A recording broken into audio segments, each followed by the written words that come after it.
And welcome to Weather and Ag in Focus on this Thursday. We're flying through July, already July 9th. Before you know it, we're going to be talking the S word. Let's enjoy the heat, though, while it's here, because summers are short enough. What are you giving me that look for, Addison? You got me excited.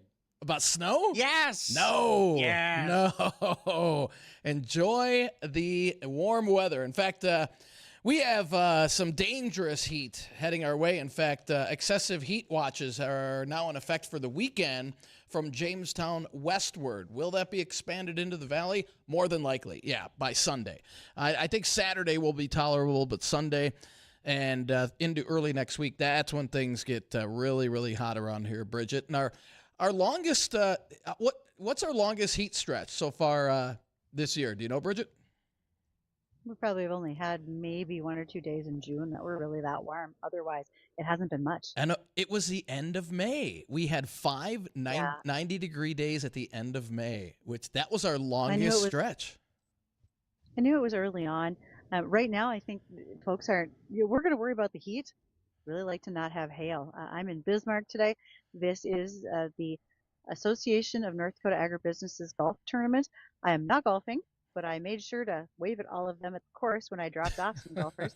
And for this event, a lot of those guys were talking about, we've already seen hail. We'd prefer not to have any more. Thank you very much. But there is 2-inch hail predicted for this area tonight. And I saw that, and I'm not seeing it on the latest short-term models, which is good. I think anything that does develop will more than likely be north of Bismarck, but again, we'll see how that pans out. I know they're in a slight risk for severe weather with the possibility of hail. Now we've got Terry on line one. Terry's got a weather question. What's going on, Terry? Good afternoon to both of you. I understand we're going to have kind of a miserable week coming. Yeah. Well, it depends. And if you have a lake place or a pool, it's going to be beautiful. Yeah, which I don't. But I was wondering something. I would like to do the 2-degree guarantee for Monday.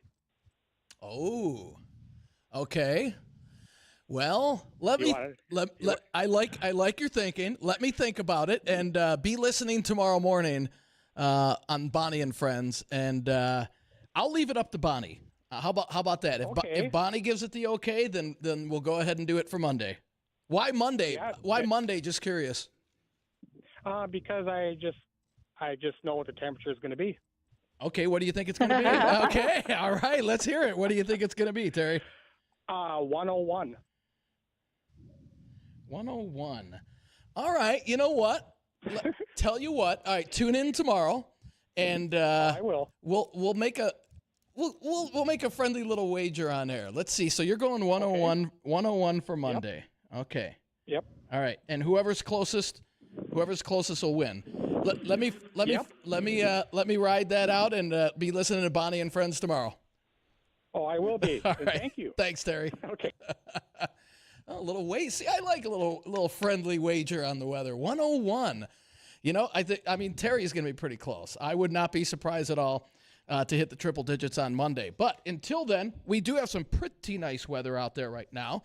All considering, this will be the nicest day out of the next week or so, as we have low humidity today, dew points in the 50s, and temperatures outside right now in the 70s. We'll warm it up into the low to mid 80s, and we'll see a few more clouds come in as we head into the afternoon. Now, tonight, we'll see possibility of a round of showers and thunder showers move in after midnight. They'll be riding in from the west and northwest. We'll drop down to 64, and then we'll still have some leftover clouds tomorrow, mixed with some sunshine as well, mid to upper 80s. Then the heat really settles in with the humidity over the weekend, with highs in the low 90s on Saturday, upper 90s on Sunday and Monday, and we're stuck in the 90s all next week. So it looks like we'll have a stretch of probably 6-7 days of temps in the 90s. I do see cooler weather coming in, and by cooler, we're looking at 80s coming in by the following weekend. I do see a Canadian air mass. Now, the problem with that is the models tend to, when these heat ridges build, the models tend to try and collapse them a little sooner than they actually would be. So I'm not totally sold that next weekend is going to be cooler, but that's what the models are showing right now. But again, these heat domes, when they start to build and expand, it's it takes a pretty strong cold front to kind of bust through it. So I don't see that until possibly the following weekend. So a good stretch of 7-8 days of temperatures, not record setting, but the very, very uncomfortable and dangerous heat at times as well. We appreciate when folks call us like Terry just did on the JLA insurance phone line. That number is 701-293-9000. We look forward to hearing from you. And you can also give a call to Nate Thorsrud. He is a farmer too. He is the owner of JLA Crop Insurance, and he'd be happy to help you out. He's up in that Grandin area. And for those of you who are watching, you can do that on the live stream brought to us by Lighthouse Commodities. Acres TV, Facebook, and YouTube is where that can be found. And of course, there's always room for emails, weather@flagfamily.com or ag@flagfamily.com. And we'll be happy to answer all those things that you're curious about and what's going to be coming up. You know, for the last probably 18 months, we've had a number of conversations in regards to the New World screwworm. And it's now been found in the state of Texas. No one was surprised that it has crossed over the border. We know that the probably greatest at-risk population is actually deer and other wildlife. There's a lot of more game farms in southern Texas than there were just a few years ago. And with those game farms, they don't really have a way to be treating when the screwworm does infect part of their herd. Now, on the livestock side of things, particularly for beef animals, we've maybe got some differences that might be a little bit more helpful. So, for instance, when we are looking at livestock sales barns, there's going to be a number of differences that are going to be made for those folks because they're keeping a very close eye out. If you are selling animals at a sale barn, you're wanting to make sure that they are not infected with screwworm larvae. In fact, if you are in an area where screwworm has been detected, you go into a quarantine. And guidelines from Texas Animal Health say that you start with a 3-day stop movement period. They determine the extent of the infestation. Livestock can be inspected, and with those without signs of infection or open wound are treated with Dectomax or Exol and then held for 3 more days. And after that period, they can be re-inspected and then moved.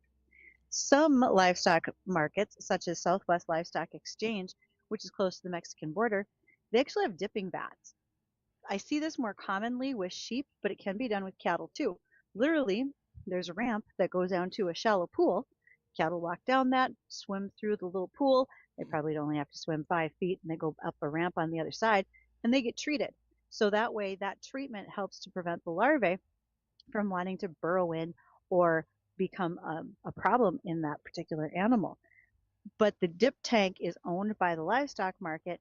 It's overseen by USDA. That's who maintains the operation. So they're waiting for approval to be able to use that. Producers, though, who are close to quarantine areas or just in general, they've stepped up their visual assessments. One of the hard things to do is we don't have as many cowboys riding the herds as we once did. It's a fact of the reason we just don't have as big a population as we did before. So we're not seeing quite as many visual monitoring sites as we once did. Nonetheless, there's preventive medications that can be used for producers, really stepping up the fly control, making sure that we are controlling those flies, no matter if they're horn flies, as well as the flies that are hatch the larvae for the New World screwworm, any of that. And then even limited handling, not running animals together, putting them in pens unless you absolutely have to, because anytime you run the risk of getting a scratch or an open wound, that would cause the problem. Those that will be most at risk, young calves. Newborn calves are incredibly susceptible because that's where the umbilical cord attachment could be a primary point of entry for the screwworm fly. And there are even those that are considering changing their breeding cycle in their mama cows so that they're calving when there are less fly populations certain times of the year. We're going to see where all those things lead as we continue to watch what happens. Just to know that there are so many different tactics being employed to prevent the screwworm from becoming a huge issue, and it's been eradicated once. That will continue to happen. Now we have sterile fly facilities down in Panama. We also have one in Texas, and they are continuing to ramp up the amount of sterile flies released to prevent the spread that might be happening. So one time that cold winter weather really works in our favor is the potential of keeping the screwworm at bay for us. Let's see what the livestock market report might look like for the day. We'll do that compliments of the American Ag Network And when we return, Don Kinsler, garden extraordinaire, will join us.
So don't forget, as you are doing some clean out, it might be time to get rid of those unwanted pesticides.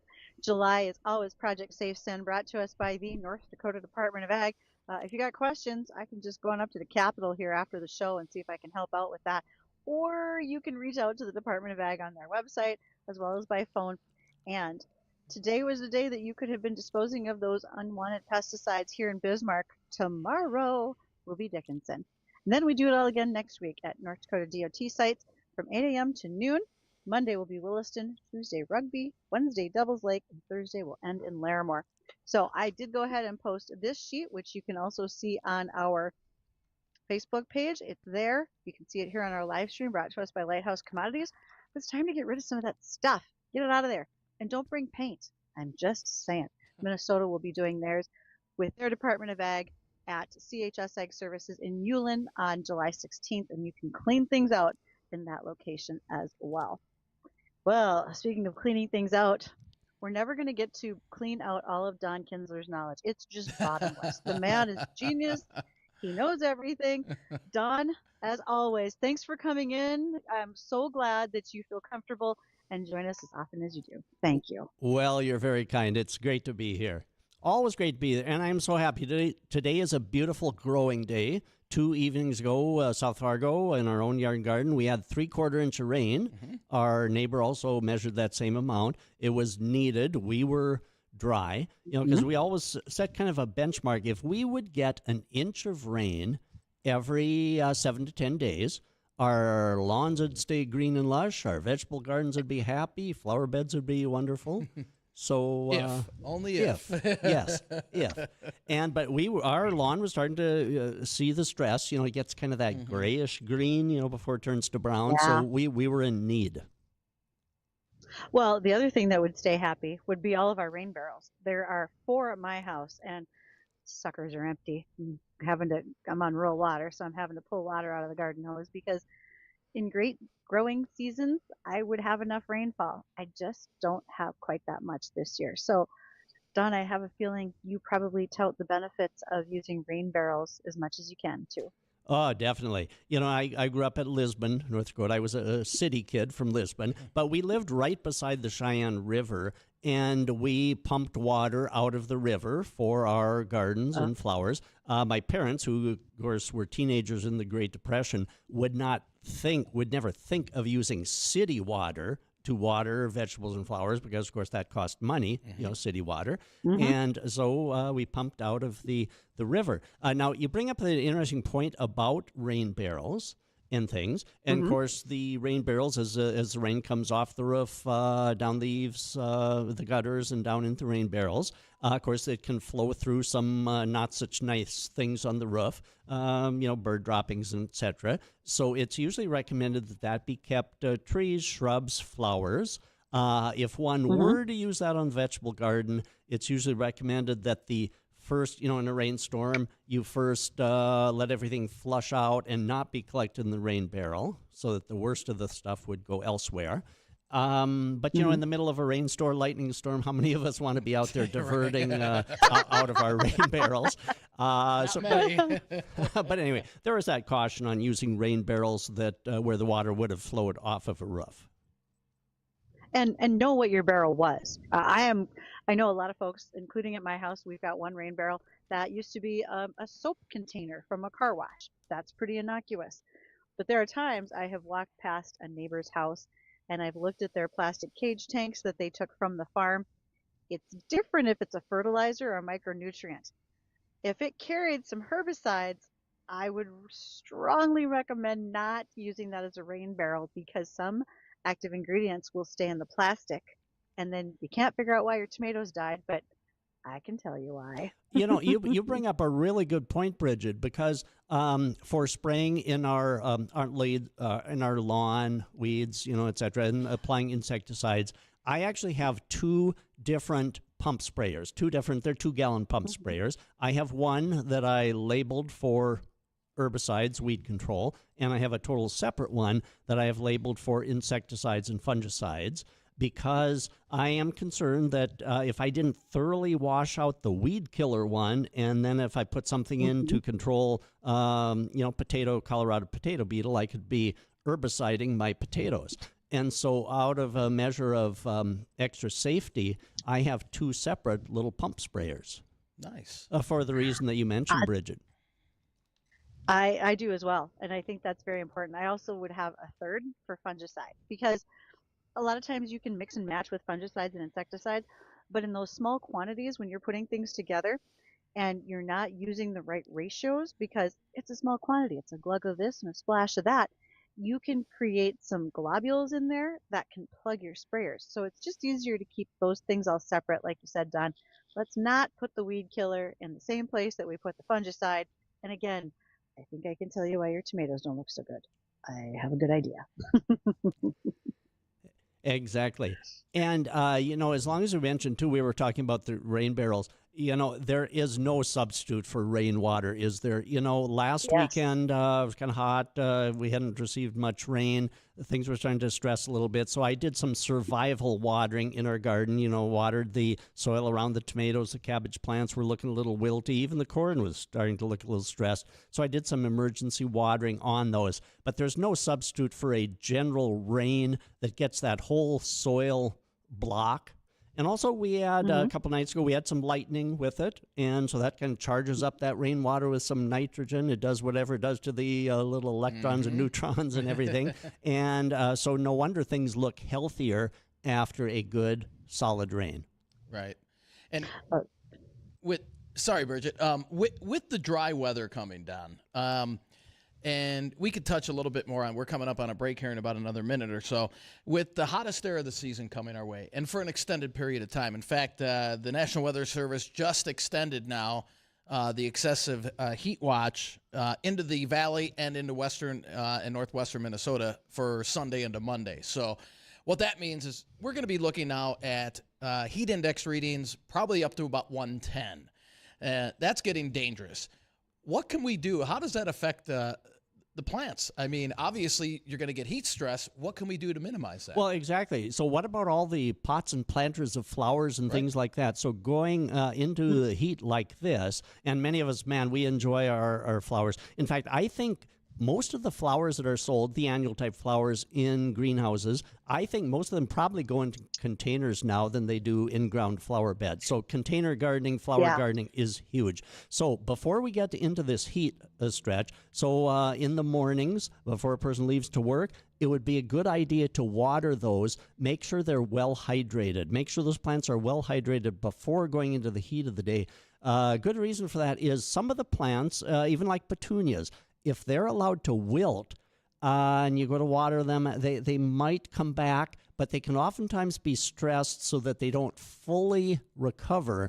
And so it's quite important to provide enough moisture there, hydrate the plants before they go into that heat of the day. So don't water them during the heat of the day. Best in the morning. The morning would be preferred, right? Okay. But in the middle of the day, for example, if I run home for lunch or something, if I see something wilting, I'm going to water it. Okay. But, that's not the preferred. But in an emergency situation, it's better to water it than to let it continue to wilt. Okay. Don, when we return, I think this would be a good time to also bring up why it's important to maybe do some mulching to help preserve some of that moisture in these heat stress times. And there's an upcoming garden tour that Don will be a part of, and we're going to need to know those details when we return.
There are a lot of things that will wilt in this hot weather, and I hope your American flag that we handed out during the Flag a Farmer program with Landmark Companies is not one of them. Fly them proudly this year for the July as we've been celebrating America's 250th birthday. And a big thank you to Landmark Company as well as Geronimo Power for being a part of that promotion, and we'll be doing it again this fall. Don Kinsler, yes, the OG of horticulture, the man that people see on our live stream and give up a cheer. They practically have pom-poms. We're excited to see Don Kinsler back in studio with NDSU Extension and all things garden, vegetables, tree shrubs, and so much more. Don, as we ended the last segment, we were talking about how hot it is and how dry I am in these types of weathers. Should we have been mulching all those flower beds and new trees? Could that save us through this next week of hot weather Dean's given us? Yes, it sure could, especially like in the vegetable garden around tomatoes and any other plants, too. The mulch does a couple of things. And, of course, for mulch, we could use a clean straw, grass clippings that have not been treated with herbicide, any other organic type thing. If you've still got a few bags of leaves from last fall, you could use those. But mulch does a couple of things. It, of course, conserves the moisture, but it also helps keep the soil temperature moderated so that the roots don't cook. Roots like warmth up to a certain level, but they don't like to be overly cooked or heated up. So mulch is one of the best things, especially for our tomato crop. That can help decrease the blossom end rot on tomatoes because it helps keep the moisture more consistent. So one of the simple things we can do, and also flowers, flower beds, mulch them well. Great idea. And a spot where you can see a lot of areas mulched is, notice how I'm transitioning into that. One spot is on the Red River Valley Garden Tour next Wednesday and Thursday. Yay! I was so waiting for you to share this. Because many of those yards that you tour will be mulched with various items. And so next Wednesday and Thursday, July 15th and 16th, the Red River Valley Garden Tour, which is an NDSU Master Gardener Extension event. This is the fourth year. There are 8 yards on the tour, and this year we chose those in North Fargo. And our very own Tim Flackel, who has a substitute host oftentimes on WDAY, his yard is actually on the tour. He is creating something in his yard. I'm not even going to hint about it. He is creating something in his yard that I have never seen before. And fireworks? Oh no! Much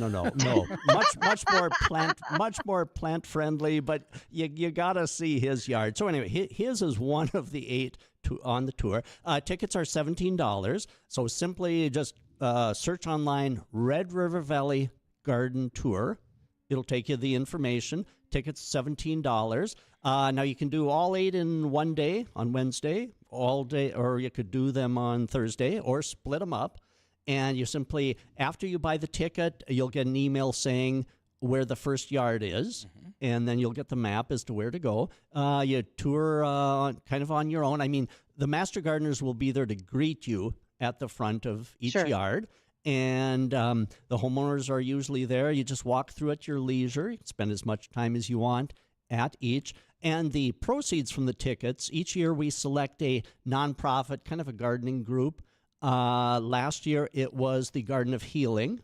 $12,000 was donated to them. Over the last 3 years, $24,000 has been donated to nonprofits. This year, it's going to Hope Blooms. If you're familiar with Hope Blooms, that's the organization that repurposes flowers and takes bouquets to nursing homes, shelters, the food bank, recovery places. Just surprising people with a bouquet of flowers, people that may have been forgotten, and this reminds them that they are not forgotten. And so a wonderful organization. So the Red River Valley Garden Tour, Mary and I will be touring those, and so it's been fun. We plan each of these events for over a year, so we're already working on the 2027. Wow. 2027 will be in Moorhead. And how much are tickets again? $17. Okay. And again, they all go to good cause. Excellent. And we've had heat and humidity so far this spring and summer, and we were talking off air about there's a new fungus that's affecting some of our lawns now. There is. The last thing we needed was a new disease. Right. But kind of hot off the press, Our NDSU specialist who works with turf grass notified us that a disease, lawn disease, that's rarely seen in this area has been diagnosed in South Fargo and likely other places, and it's because of all the humidity that we've had. It's called Pythium blight. P with a P as in Paul, Pythium blight. We get Pythium in like dry edible beans. So yes, I understand what you're talking about. Yep, now. and Okay. so this is one of the Pythium species, and it affects turf grass. It begins, you occasionally can see kind of a grayish mycelium on the lawn, but then it turns them, the grass blades, kind of a brownish, and eventually then the brown on the grass can kind of coalesce into a bigger circle, and there's not much we can do about heat and humidity. One thing that we can do is if you're watering your lawn, water it less frequently and deeper.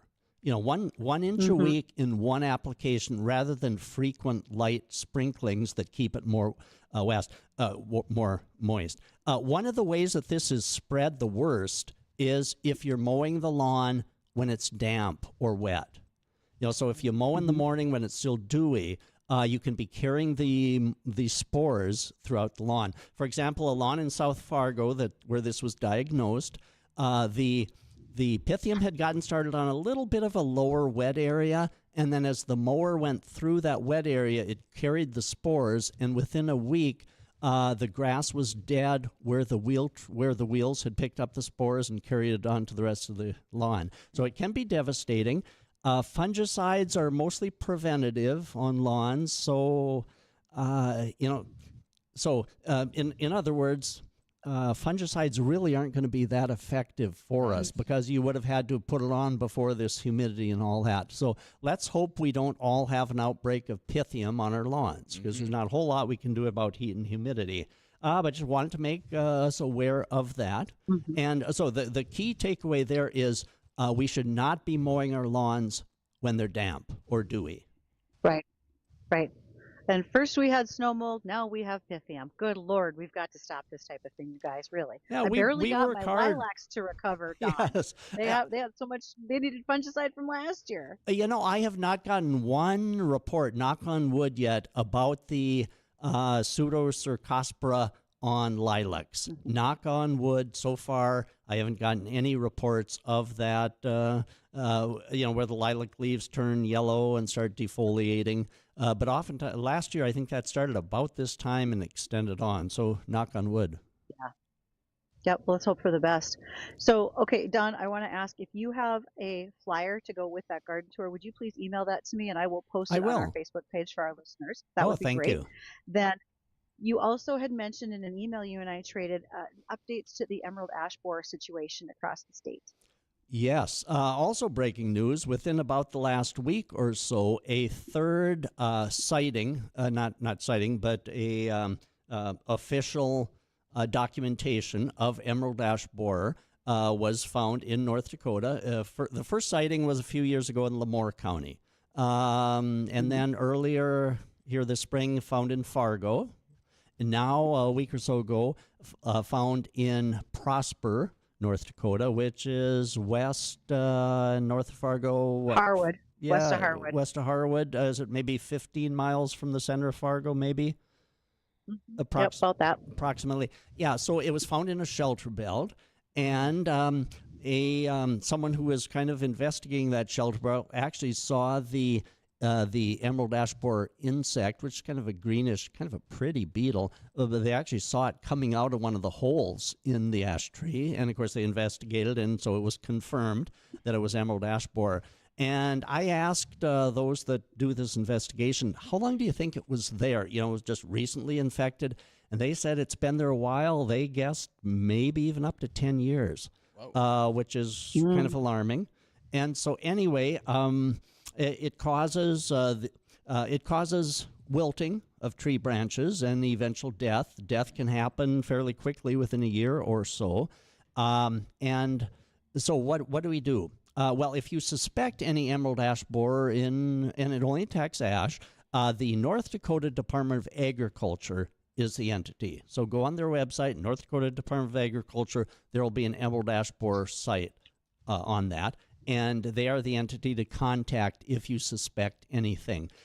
So for homeowners, farmsteads that have a really nice ash tree that's maybe well established, providing good shade, arborists, tree care people can inject them with a systemic insecticide that goes within the tree to protect it and kill insects that may be inside. There is a homeowner product, a systemic tree and shrub care that can be applied to the base right around the trunk. That will give maybe up to a year. The arborists, when they inject it, that protection, depending on what they use, could be up to 3-year protection, maybe a little longer even, but consult with an arborist on that. But that would be for a high-value tree, a feature-type tree. The hope is that our winters might diminish the effect of the emerald ash borer so it doesn't just sweep through. Winnipeg, it's been in Winnipeg for a few years, and the cold winters have diminished the spread a little, but it is concerning when it's found in 3 spots like that, somewhat removed from each other. Well, I hope everyone is keeping their eyes out. Talk to the Department of Ag, because we need to tell this emerald ash borer to kiss my ash and get out of here.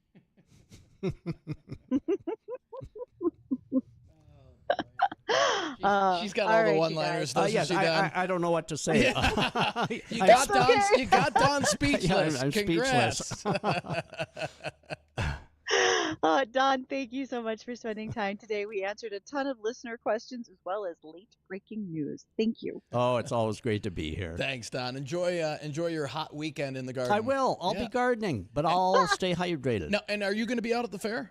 I am out of the fair again on Sunday. On Sunday? So if anybody wants to come out for an autograph, yes. You'll be out there. Not that would be worth anything. We are in the Butler building. We have a gazebo fashioned inside the Butler building with the NDSU extension and our master gardeners. All right. Sounds good.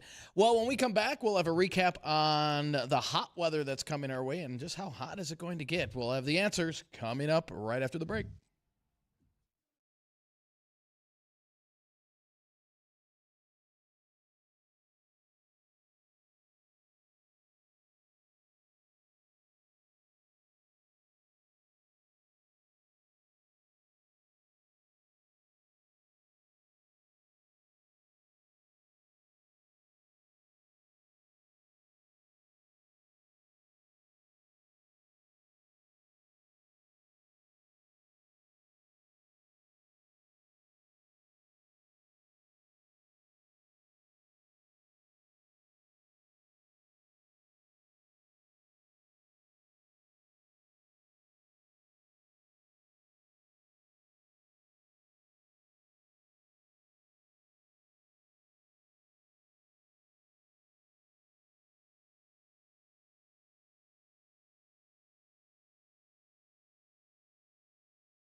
Welcome back to Weather and Ag in Focus, 1:52 in the afternoon. There are a few showers and thunder showers starting to break out now just north of the Carrington area, moving east-southeastward.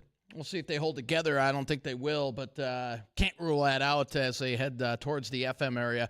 We're expecting more to develop late tonight in the main band, expected to come in here well after midnight. So something we'll be keeping an eye on. Not expecting severe weather in our area out of it, but they could get some severe storms out in the central part of the state, but again, we're not expecting anything too widespread out of that. And after today's highs in the 80s, we'll be in the mid to upper 80s Friday and low 90s on Saturday. And excessive heat watch has now been extended through the valley and into western Minnesota for Sunday and Monday, where heat index readings are expected to be between 105 and 110 for Sunday and Monday. That's getting into the dangerous category, so even Saturday, it's going to be hot. The humidity levels will be increasing. If you're going to be out and about over the weekend, just stay hydrated. Take it slow. If you're going to be out at the fair, again, that heat is kind of intensified being on the concrete and on the surfaces out there. So keep that in mind. Just stay hydrated and take it slow if you're out and about this weekend and even into early next week. Hottest weather so far we've seen this summer. And it's going to last for a few days, so plan for it, right? If your air conditioning system might not be up to speed, maybe you want to make that call and get on that list sooner versus later.